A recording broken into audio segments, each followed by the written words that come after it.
Hey everyone, I am here with the Christmas story for tonight.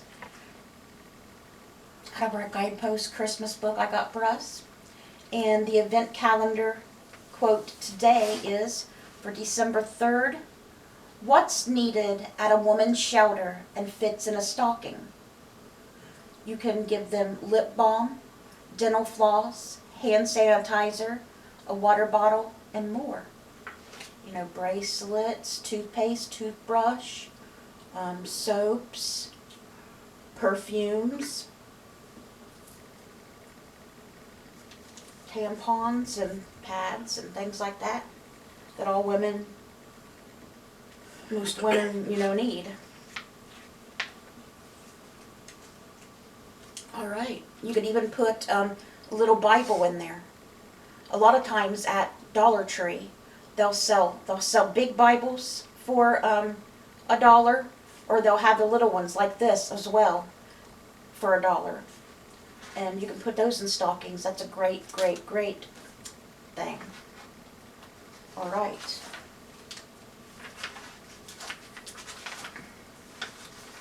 So tonight's story is called Secrets of a Young Ballerina by Betty Marcison.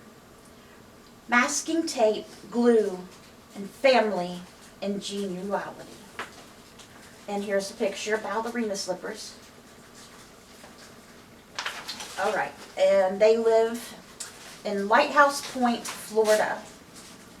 So let's read their story. 1, 2, 3, and then into position. A dozen of us leapt and turned, practicing our dance from the Nutcracker for the school Christmas program. I'd studied ballet for 5 years, since I was 7, and loved it so much that I thought I might be a ballerina when I grew up. I couldn't wait to dance in front of my classmates and their families. There was just one problem. My delicate pink ballet slippers were in tatters. I needed a new pair to feel confident these last few weeks of practice. I wonder how much ballerina slippers are, and where can you get those? I've never seen them anywhere. One day after school, I gathered my courage and went to my mom with my request. My parents, who were Cuban immigrants, worked long hours to make ends meet, but they always found a way to provide well for us, whatever we needed. Mom liked to say, when we put our hands out in offering, God fills them in return. I put my hands out now, offering her the worn slippers. A new pair did not come cheap. As Mom paid for them at the store, she told me, take care of them. Despite my best efforts and only days away from the performance, I found myself right back where I started. The toes of my new ballet slippers were in danger of ripping from the soles. I returned to my mother. This time she shook her head.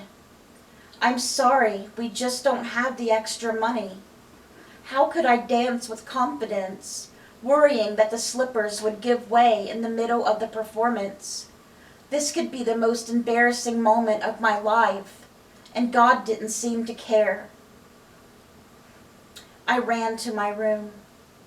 The next day, my grandfather, who lived down the street, showed up with a roll of masking tape and a pot of milky solution he made from glue.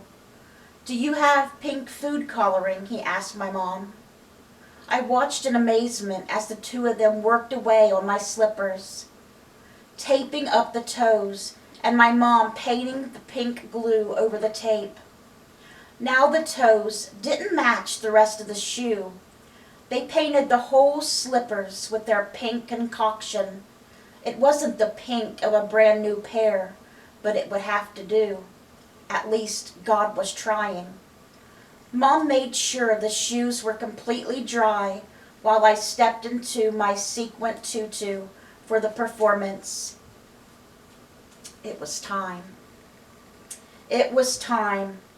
The lights lit up the stage. The music swelled, cymbals crashing.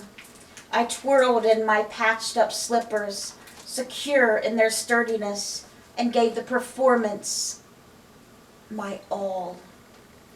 When I curtsied at the end, I searched out my family in the front row, my mom and my grandfather smiling from ear to ear.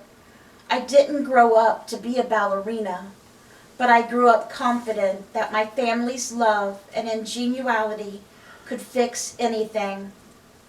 God had filled the hands and expectations of somewhat demanding little girl to overflowing.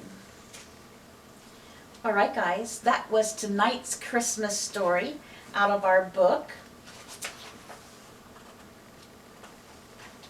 Tomorrow, this Christmas story looks like it's going to be about a dog. Sure. About a dog. All right, guys, so I'll be back tomorrow, God willing, with another Christmas story from our book. Good night, guys.